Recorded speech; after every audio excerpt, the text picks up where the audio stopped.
how do we connect the New York experience with Panchito? I mean, like, we're talking about, these are two extremes of experiences. How do we connect them together and say this is part of the spectrum that we're talking about? There's examples, and I think the reason why many people connected was because the colonization of Puerto Rico, right, is more advanced in ways because of our double and triple colonization. And the colonization of Caribbean indigenous is the most advanced relative to the rest of the hemisphere. What happens to us, it happens even to the 9 million Quechua speakers, where anthropology in Peru, Bolivia, Ecuador, largely anthropology denies that that this even exists. And I mean, in those cases, you have huge swaths of land and territory with unilingual speakers of Quechua, and so imagine if it happens to them, how it happens to us. We were the first, and it's been repressed since right at the beginning. I have a couple of things I wanted to mention. One is, my main mentor in all of this was John Mohawk, so Jitsu-wise. Seneca, intellectual from the Haudenosaunee or Six Nations Confederacy, and he was one of my PhD mentors. And I just edited a book of essays of his that he was a movement man, and he published in little papers and what have you. So I compiled his essays in this book recently called Thinking in Indian. And it comes from a quote of John Mohawk that I always liked. He always said, the Indian way is a thinking tradition. It's more than beats and feathers. It's a thinking tradition. So that's one thing I like to just throw on the table in the sense that this is even more slippery because we're not talking indigeneity of objects and so forth. It's a thinking tradition. What is our thinking? How would we develop that? And I think it's part and parcel of what we're trying to do. And back to the markers, I found a few notes of mine from before, but the ecosystematic quotient of a people, vis-a-vis their biospheric ties and dependencies between ecosystemic to biospheric. How much are they within their ecosystem? Un bohío. What are the ecosystematics of a bohío? All the elements, from the bejuco or the vine that ties it together to the cobijar, it all comes out of one ecological context.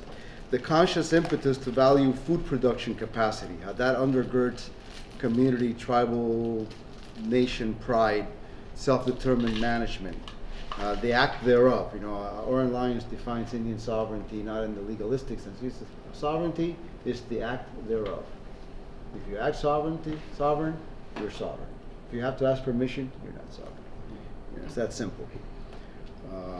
Identification of cultural identity, language, sense of place and places, tangible, intangible patrimony, as deeply important, essential to the wealth and strength of a community of people. The social cultural dynamic of sustainability. And finally, that we're a moment, if we challenge extinction, then we have to define the science of survival. How do we identify where we're at and what survives? I mean, the work of building community and nation, such as Borrero and many of us have done, starts much smaller, and then it begins to grow, and you recover things as you go on. You're recovering language, you're recovering ceremony, you're attaching more to the food, so there's that re-indigenization. But at one point, in going out to these communities that I work with all over the hemisphere, I look for 5 essential elements of native thought that to me define an Indian community, an indigenous community. And not everything is found everywhere. But one is world alive, again, animism, world alive. The defining foundation of all spiritual worldview is that the living world is alive, the stone is alive, the tree is alive, and the spirituality is how we get to communicate with that, within ourselves. How do we pay homage to it? How do we appreciate it? Big principle of all native cultures. Everything in the world needs to be appreciated. Is that number 2? Or is that it's still world alive. Okay. You're offering things. That has to do with the cosmic family. Panchito speaks of Mother Earth, Father Sky, the rain, the water, the grandmother moon. Very similar to things you hear with the Iroquois. I mean, the Panchito's tobacco ceremony is an Iroquois Thanksgiving address, much reduced. But it's even goes in the same pattern from the earth to the sky. It doesn't go from the sky to the earth. It's from here up. exact. I've heard very similar expression among Mayas, Quechuas, etc. So the mountain deities, the communication with herbal medicines. You don't just pick the herb, you have to communicate with it. You have to ask permission, you have to put your energy into it and ask it permission to do what you're going to do. Very shared. You know, I'm sure it's in voodoo, I'm sure it's in, you know, and all of this that has to do with nature orientation. Again, second principle is appreciation.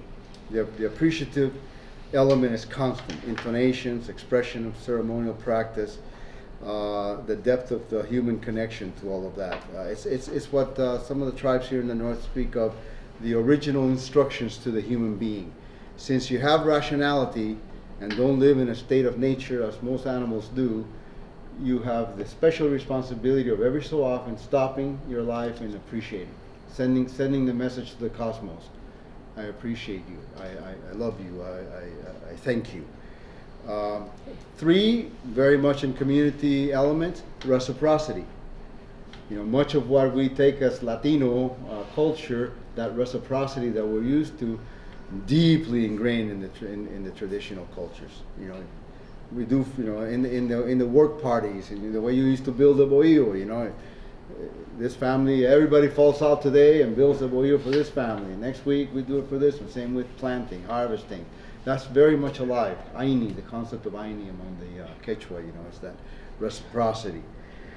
Equilibrium, the change, the appreciation of the principle of balance in things, within family relations, man-woman, duality, and just trying to find the balance. You know, not to take too much fish, not to, you know, the keeping an equilibrium, and finally that there's a clear thinking, that we must strive for clear thinking.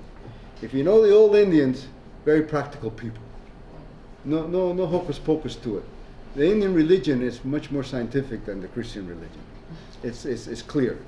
The sun is the sun. The earth is the earth. I mean, it's clear. It's not a made-up thing of somebody that have something happen to. You know, it's very clear thinking. So there's a rationale that can be based on these other 4. That's Indian thinking. That's where the thinking begins. That's based on these other principles. Whereas, you know, you can have a whole rationale based on possessive individualism. That's a whole other thing. And that's it goes back to mercantilism that comes in with Columbus, and the appreciation of these elements that were here. So this is what I've been able to, over time, never published this actually, extract from a sense that gives me, at least, when I go into a community, I look for these things. And then within that, there's other areas, self-governance and so forth. That goes more into community definitions. But I like these because if we apply them to any of the elements, the elements you describe, the Santeria, whatever, Palomonte, you know, you have these elements extract. So it doesn't really matter if it's black, white, brown, yellow. You know, it's human being with these concepts as opposed to having erased this from the human memory. If you erase these ideas, then you have modern man with any attachment, without any attachments. For some of the families in Puerto Rico, right, why the connection to Panchito was so great is because some of our families come from situations like that, right? And we're just a couple of generations out. We remember because our families talk about those times, right? They have those stories. So we know what it's like, in a sense, to be connected to that situation in Encito community. But hay otras comunidades. In the pueblos, there's sectors and barrios where families live. And they're not living in an isolated mountain area, but they're living in a sector. If you go to in Morovis and Cavachuelas, where the Chéveres family lives, there's a whole area where it's mostly just their cousins living there, but it's still part of Morovis, the town, which is not, you know, it's not an Indian town, but there's many Indians living in that town, right? People who see, somos indios, somos mi bisabuela, etc., you know? And so what I'm trying to say is there's different type of communities. So we just can't say that the in-situ isolated community is the only kind of community. And there's a reason why people in Manhattan who came from those communities just a generation ago connect to those kind of communities while we go back and talk to our Jibaro elders and sit down, listen and understand and try to keep up with these practices because we come from them, right? So I just wanted to put that on.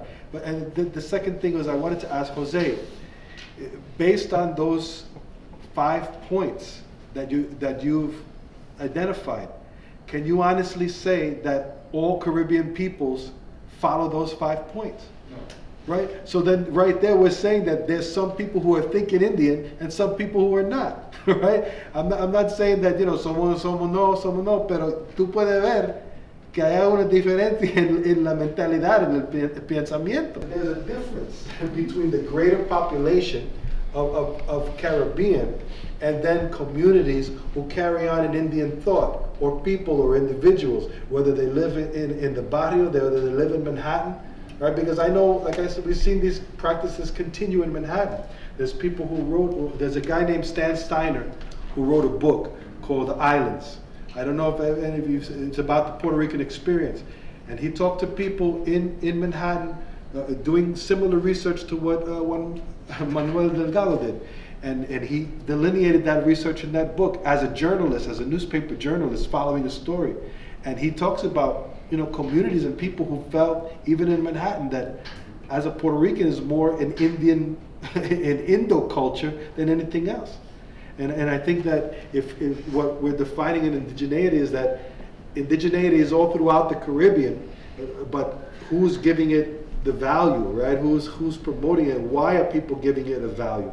Some people give it a value because we have a spiritual connection, right? That doesn't only remain when we're in the islands. That's why Garifunas thrive in other communities, because they're still, they could be in Los Angeles, right? They're still Garifuna. They're not living in St. Vincent. They went to Belize. They went to Los Angeles, Chicago, pero todavía son Garifunas, right? Because that spirituality, that connection, those traditions, the language goes with them.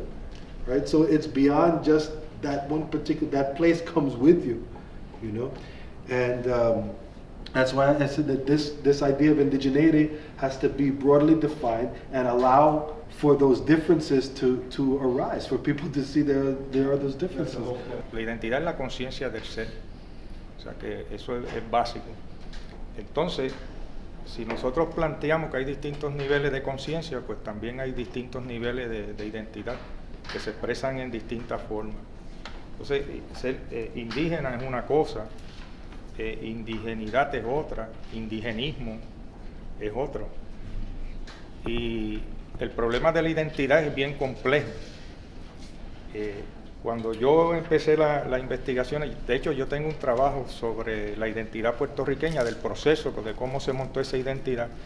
Y lo que yo encontré a base de esa investigación de historia oral es que no había una identidad, había identidades en plural. Porque todavía yo calculo que alrededor de 1920, en esa década, todavía existían más de 500,000 de personas identificadas con los extranjeros. Ya sean desde el punto de vista español, inclusive se nos olvida que en el censo de 1899 quedaban 5,000 y pico de personas se registraron como africanos. O sea que quedaban directo, no es que si el abuelo era africano. O sea que eso tiene un impacto porque la identidad es un proceso que se mantiene con la oralidad. Es lo oral, eso que está ahí es lo más importante. Las family histories está relacionado con la identidad. Cuando yo estudié ciencias sociales, estudié sociología, todo lo que yo aprendí en la universidad no me sirvió para nada. Porque vuelvo y digo, no, pero mire, yo lo digo esto con mucha pena y dolor, porque a mí me dieron unos títulos y unas cosas, yo lo digo porque el problema es ¿cómo tú vas a entenderte, a comunicarte, a expresarte con los conceptos que ese que te está escuchando y al cual tú estás entrevistando no entiende lo que tú le estás preguntando? O sea, cuando yo le decía que si conocía una leyenda, me decían que no. Pero yo estoy pensando en lo que me enseñaron en los cursos de español de la teoría de los géneros literarios. Entonces, en el corpus de la literatura jíbara, que es la literatura oral, que está intacta, que tiene todos los géneros, ellos pues no se dividían. Es más, yo me sorprendí cuando me decían, ¿quiere que le haga un cuento? Pero esto es un cuento, entonces lo que me hacían era una historia real. En la escuela me enseñaron que eso era, el cuento es una fantasía. De modo que ahí yo descubro que como nosotros, por eso yo digo que esto de la identidad en todos los países es distinto. A Puerto Rico le cayó una avalancha de migrantes de tal magnitud en el siglo XIX, y ellos, los viejitos, hablaban de un mundo de distintas identidades. Lo que se hablaba era del mallorquín, del corso, del español, del negro, del indio. No se hablaba de puertorriqueño. Inclusive yo le preguntaba a algunos, he dado muchos ejemplos de cómo me decían que su abuelo era español, y cuando yo le preguntaba, nació en el barrio Poza Gesial. O sea, fíjese que ese proceso de identidad y de conciencia de la identidad fue un proceso prolongado. Entonces, hay otro problema. En el caso de Puerto Rico, el jíbaro, lo que está en la tradición oral, el indio, es que después que pasa esa hecatombe y esa violencia contra el nativo de Boriquén, ellos se van a los montes, se van a las cuevas, se esconden, entonces crean lo que yo he llamado una cultura neoarcaico. Yo le llamo los neoarcaicos, porque muchas veces, o sea, nosotros pensamos que en el progreso y en la idea del progreso humano, todo es un desarrollo donde las cosas materiales van a estar en más abundancia y son de mejor calidad, y eso no es así. Cuando ocurre el bombardeo de Vietnam y Laos, que está evidenciado históricamente, miles y cientos de miles de personas regresaron al mundo de las cuevas. O sea, que esos son unos fenómenos cuando ocurre una hecatombe de esa magnitud. De modo que entonces nosotros, ese jíbaro que se forma, que viene de la estrata indio, no vivían en unas comunidades. O sea, no podemos pensar que ese mundo indígena, como él dice, la academia y los arqueólogos y los antropólogos, pues todos dicen, mira, ¿qué te dice Lourdes allá en la universidad? ¿Qué es lo que te dicen todos los arqueólogos? La mayoría. Ese mundo, esa sociedad se desintegró. Porque fíjate que están usando extinguir, en el sentido biológico, racial, género, lo que sea. Pero por otro lado dice, socialmente la sociedad se desintegró. Entonces no se desintegró nada. Lo que pasa es que el descendiente y el que queda con esa conciencia de lo que es, busca unas formas defensivas y de resistencia. En las historias orales de Morovi, de Orocovi, inclusive no fui yo solamente el que la encontré, Roberto Martínez Torres. O sea, las historias orales de esos hijos y nietos de indios decían que ellos se reunían una vez al año. ¿Y dónde se reunían toda esa gente de esa zona? Ellos decían que se reunían en Batelles de Ciales, que es uno de los centros ceremoniales más importantes y que tiene un valor arqueológico, que está allí a la entrada del pueblo. Los de Utuado se reunían también en una zona que iba entre Utuado y Arecibo, la región del Bubao, pero ellos caminaban decenas de kilómetros de distintas partes para hacer sus fiestas, y ellos están hablando, por ejemplo, una viejita de apellido Rivera, que alega ser la bisnieta del último cacique de Utuado, que tenía jerarquía sobre todos esos indios que quedaban en la región, en las tradiciones orales de familia, pues dice que se reunían en la región por ahí que está por cerca de Bubao, que es una región que está entre el sur de Arecibo y el norte de Utuado. O sea que la literatura del siglo XIX registra ese fenómeno, porque nosotros a veces cuando hablamos del indígena, pensamos que están en unas comunidades y están en unas casas agrupados, pero hay muchas sociedades indígenas, inclusive en el Amazonas, que están a kilómetros de distancia y viven caseríos dispersos, inclusive individualmente la familia. Pues ese es uno de los factores que tenemos que entender. Al interior de la historia oral pues yo encontré identidades subterráneas. Así que yo lo describo. Identidades subterráneas. Entonces están las identidades ocultas por necesidad. O sea, cuando empieza el fenómeno de la construcción, cuando España se mete y empieza a hacer los caseríos y agrupar hacer unas comunidades ahí, los llevan en la cercanía por una condición de mano de obra, de necesidad de los peones de la zona cafetalera, empiezan a sustituir la dieta del jíbaro porque entonces llevan la tienda. Entonces por primera vez, no es hasta 1850 aproximadamente que entran las primeras panaderías a hacer pan de harina de trigo. Dependían totalmente del casabe porque no había pan. Entonces fíjense que van creando una estructura totalmente urbana distinta. Pero en ese proceso, esa conciencia de la identidad, pues está ahí, se sabe. Mi abuela era esto, mis abuelos eran esto. Pero empieza la negación de esa identidad por una serie de factores, por la escuela, por la ideología, por ver que el indio es atrás. Yo creo que nosotros, toda esta discusión, porque a veces aquí se manejan unos conceptos y se dan una idea, pero como que después como que estamos contradiciéndonos. Porque fíjate que lo importante es que todo se transforma, que todo cambia, que no podemos en el nivel de conciencia del ser, pues decir que una persona no es indio porque no vive como los indios. Y tiene aire acondicionado, y tiene ropa, y tiene una camisa de pelotero de las grandes ligas, y tenis, y todo eso. Este debate se dio en México en la década del 60. Y entonces allí la escuela mexicana, por voz de Antonio Caso, dijo, mira, es indio el que se siente indio. O sea, fíjate que también es un derecho a afianzar esa identidad que se puede presentar de distintas formas. O sea, que realmente, pues, esto es un poco complejo y difícil. First, what defines indigeneity? I go back to what is the category of indigeneity? Very briefly, it is the state of being indigenous. Oh, that's not a good answer. You send me back to my question. Or I don't relating accept to, it. relating It's a kid. to indigenous. Yes, it doesn't matter. What I mean No. is when I say category, are we talking about, this is going back to what you were saying, Roberto. Is it an identity in the broadest sense, as we were saying?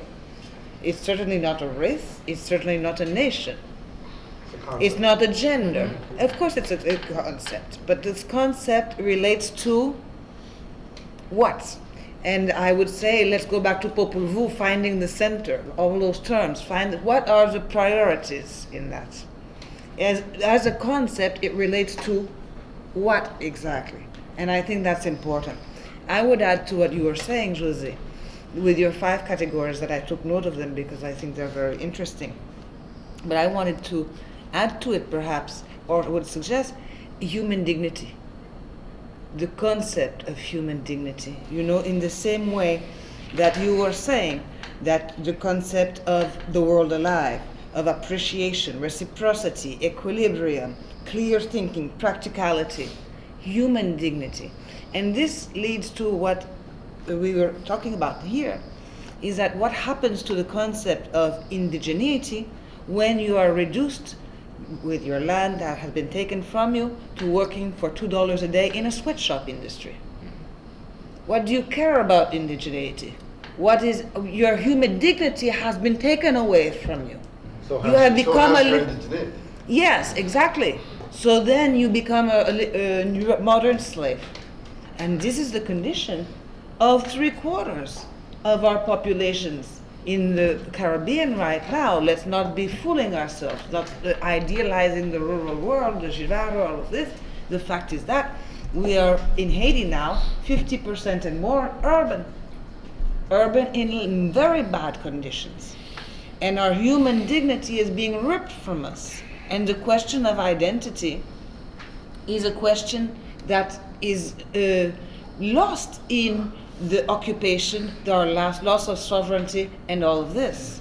So this is why I think that in finding the center and in redefining our who we are, we have to put these economic and political factors at the forefront at the same time in terms of a movement, a question that is a consciousness that is developing dynamically. We learn to change, and we learn to, in this change, combat the alienation that they want to put on us, combat the anomie, combat the dehumanization that's being imposed on our people, on ourselves as a people, as peoples. Tenemos que ver la indigeneidad en un concepto como la sumatoria de la etnogénesis, etnobotánica, etnolingüística. O sea, cuando vamos a analizar la indigeneidad es esa sumatoria, lo que decía el profesor, de las identidades. O sea, la UNESCO, y tenemos que tener también en cuenta los criterios conceptuales de la UNESCO, que en definitiva rige toda la política en el mundo. Hasta nosotros nos asumimos a los conceptos que da la UNESCO, como decía el profesor. O sea, las identidades suman, es una sumatoria que da la diversidad, pero bueno, en este caso tenemos que ver la indigeneidad como esa sumatoria, que repito, etnobotánica, etnolingüística, etnogénesis, todos los factores que van a conformar ese concepto. Es lo que yo quería decir nada más. Después del primer taller, quedó muy claro que había una abundancia de evidencia que cada uno de ustedes ha logrado. Entonces, pensando, repetido lo mismo, es muy fácil hablar de un proyecto multidisciplinario. Es otra cosa lograrlo, porque si no lo que pasa queda esta disciplina por acá, esta por aquí, pues por aquí. Y los productos reflejan eso, esa división. Ah, aquí ves la parte histórica, aquí ves la parte arqueológica, aquí ves la parte... No. ¿Cómo podemos ir trabajando en conjunto y que la investigación de cada uno de nosotros apoya la investigación del otro? ¿Cómo uno puede aprovechar esa metodología, esas evidencias, y para apoyar y respaldar un poco el trabajo que uno está haciendo? El año pasado, un momento tan clave para mí, que se me enchinó el cuero, como decimos nosotros, I got goosebumps, cuando estaban hablando de las historias, de las investigaciones, historias orales que se habían conseguido, y estabas enseñando en ese mapa donde se había recopilado esa información. Y después se levanta nuestro colega Cruzá con la información de la evidencia genética que coincide esos dos mapas. Yo me quedé, ahí no hay duda por la gente, que los científicos que dicen, lo que ustedes hacen no es ciencia, nosotros tenemos nuestra metodología científica y nosotros tenemos que comprobar una tesis, etcétera, etcétera, etcétera. Bueno, las ciencias sociales es otra cosa distinta, ¿verdad? Y hay que reconocer que no es menos riguroso, es rigor de otra forma, ¿verdad? Pero en ese momento yo vi, aquí hay una forma de poder respaldarnos uno al otro. También comenzamos a ver ese gran... debieran visto, voy a decir una historia de José, el borrador inicial de ese documento. Me dice José, dale la mano, voy viendo yo. Le dije, Dios mío, ¿dónde comienzo, verdad? Porque había tanto, y cómo ordenarlo de una forma para que la persona que no estuviera en la reunión pudiera consumir eso, entender la riqueza de esas conversaciones. Y en ese momento estoy viendo cómo entramos a esto, cómo, ¿verdad? Que no puede seguir siendo la investigación de X ni de Y, tiene que ser esa investigación. ¿Cómo vamos a unirlo? ¿Cómo va a ser la confluencia de esa información, de esa evidencia?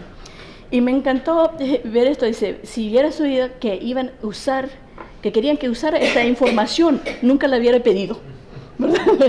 Es una cosa tener abundante información, pero la magia es entonces cómo usarlo y cómo ir organizando eso. Entonces, en ver esas cosas, yo creo que fue una cosa en común, y les pido disculpas, ese es un borrador inicial de cómo ordenar esta información, esta investigación de estas disciplinas muy distintas, en un formato que todos podemos aprovechar de ellos. Esto va a ser la segunda etapa como se dice en inglés, los building blocks, las piedras fundamentales que necesitamos para esto. ¿Cómo podemos ir ubicando toda esta información de una forma que nos den el resultado que nosotros queremos, ¿verdad? ¿Cómo podemos integrarlos? En una forma u otra, cada cosa que se habló realmente marca conciencia, de una forma. Marca conciencia en el sentido de una teoría nacional, de un proceso pedagógico, de una práctica de familia, de una práctica de comunidad, de una práctica renovada. Entonces, son marcos de conciencia, forma de marcar conciencia. Y entonces, comencé a jugar un poco con esa idea, que los marcadores de conciencia son prácticas, actividades, expresiones, conocimientos, comportamientos, etcétera, que indican o señalan un nivel o una forma de conciencia. Puede ser conciencia histórica, puede ser contemporánea. Y contesta la pregunta, ¿qué? ¿De qué estamos hablando? En vez de eso comenzó como si fuera un serie de filtros, ¿verdad? Que uno puede estar viendo que cómo se van encalizando estas cosas. Que esto nos habla de modos de conciencia. Hablamos de lo más minucioso a un modo. Si la práctica familiar se pueden poner en un conjunto de otras prácticas familiares, de otras prácticas cotidianas, bueno, ya estamos hablando de un modo de conciencia que es distinto al modo de conciencia del historiador, que es distinto del modo de conciencia de la persona que trabaja la biología y la genética. O sea, que hay otros modos. Entonces, esa es una óptica más amplia para entender este legado indígena, para entender cómo se transmite el legado, porque la forma en que vamos aprendiendo indica un modo de transmisión de esa información, de esa práctica, y cómo se mantiene con el tiempo. Eso contesta la pregunta de cómo. ¿Ah? Y después en pensarlo, dije, Dios mío, estamos hablando de comunidades también. Ciertas comunidades comparten estos modos de conciencia que se reflejan en los marcadores de conciencia. Entonces, ¿qué comunidades hay aquí? Pueden ser comunidades de académicos, comunidades políticos, comunidades con agendas políticas como los partidos políticos, que es otra cosa que la política en general. Puede ser el Estado, puede ser la nación.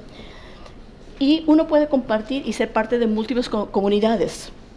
Tal vez no interactuamos con uno y el otro, tal vez ni sabemos que el otro existe, pero son comunidades.